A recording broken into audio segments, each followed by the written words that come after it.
One of the ways that Coffee Corps has helped me professionally and personally is by opening up opportunities to travel to coffee producing countries that I wouldn't possibly have had otherwise. Some of my first few trips for Coffee Corps were to Africa. I've been able to go to Malawi, Uganda, Tanzania, and Zambia doing some cupping training, roasting training, and pre-Q grader training with cuppers and roasters and mill employees there. And it's very possible that without Coffee Corps, I wouldn't have had the opportunity. Also, the opportunity to teach professionals in coffee producing countries is very unique. It's something you don't necessarily get to experience.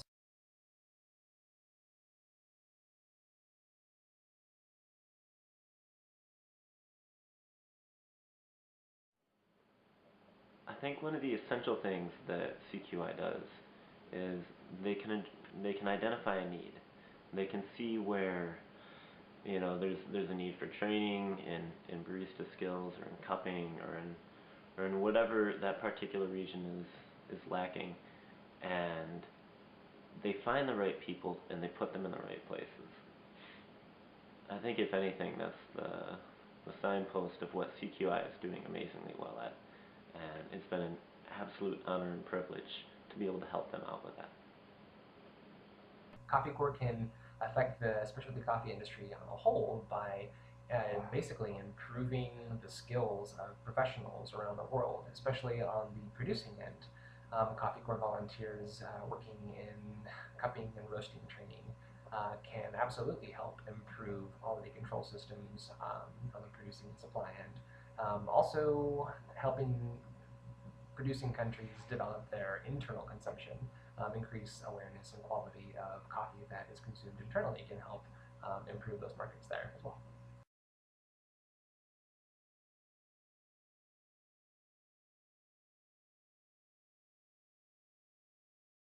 In the winter of 2004, I had the opportunity to travel to El Salvador for 2 weeks as part of a Coffee Corps project, working with Cafe Itzalco, which is a specialty coffee group that had come together to try to promote specialty coffees from El Salvador.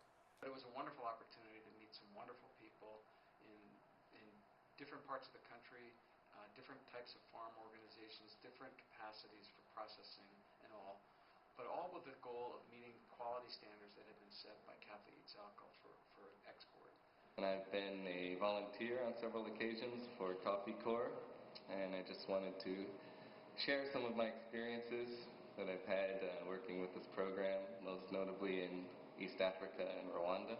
Its biggest strength really is its ability to enable this direct transfer of knowledge between experts in our industry and people seeking guidance in producing countries.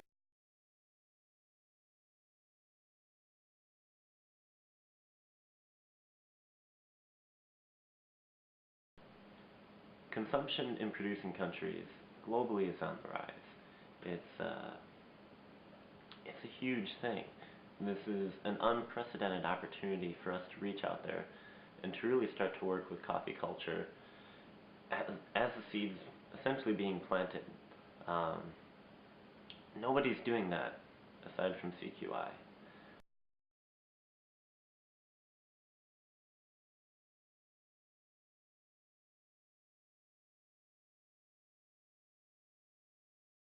Rwanda itself has been an amazing success story. Before 2002, Rwanda really didn't sell specialty coffee. They weren't a participant in the specialty coffee industry, and there really wasn't much local expertise at all, especially when it comes to evaluating and deciphering the tastes and the qualities that are found in the coffees they're producing. The turnaround has been absolutely spectacular.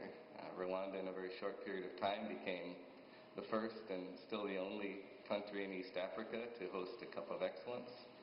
And many of the cuppers that were trained through the Coffee Corps program, a lot of whom had never even tasted coffee before they started, were able to hold their own against some of the most accomplished and professional coffee cuppers in the world during these international competitions.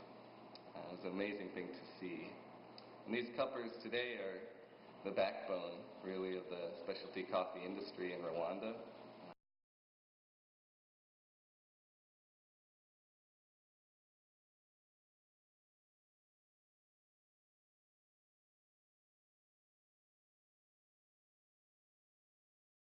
Lastly, I'd like to give a huge shout out to Dr. Tim Schilling.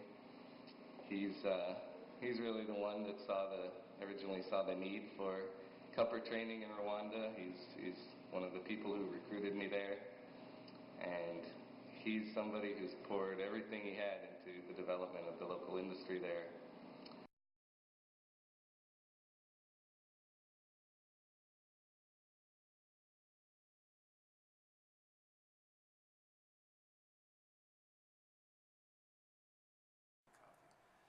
I felt when I left, my hope was that I had helped Cafe Itsalco reach its goals, and I've maintained contact since that time. It appears that many of the goals have been met.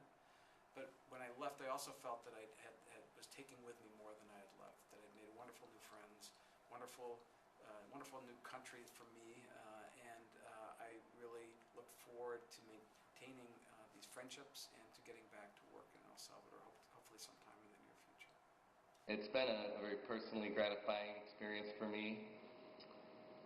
The friendships I've developed through Coffee Corps have been profound, and I would be very happy to volunteer again in the future because I really believe in this kind of a grassroots effort, and I've seen firsthand what it can accomplish.